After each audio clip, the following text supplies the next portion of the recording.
Hello guys, pag-usapan lang natin si Catherine Bernardo at Alden Richard. Napakaganda nga naman kasi guys ng movie nila. Grabe nga naman kasi guys ang mga binibigay nilang ayuda.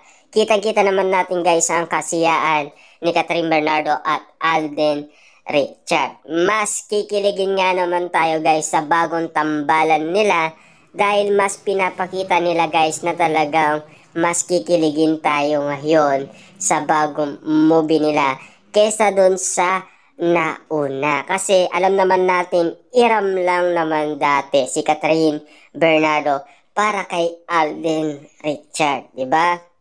Na alam naman natin kasi na boyfriend ni Catherine Bernardo si Daniel Padilla. Pero kitang-kita naman natin ngayon guys na mas kakaiba na nga naman guys ang mga nangyayaring eksena sa movie ni na Catherine Bernardo at Alden Richard dahil mag-MU na nga naman kasi sila dahil mas napagaan nila ang movie sa isa't isa, hindi tulad ng dati.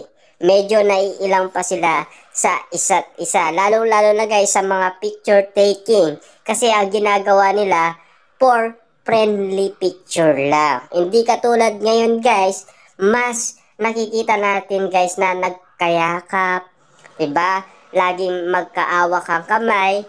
Iba na kasi ang pakiramdam ng mga fans, mga media, mga netizens. Kitang-kita na kasi nila guys na hindi na peke at totoong-totoo na ang mga pinapakita nila sa mga tao. Lalo-lalo na guys, ramdam nila ang totoong pag-ibig.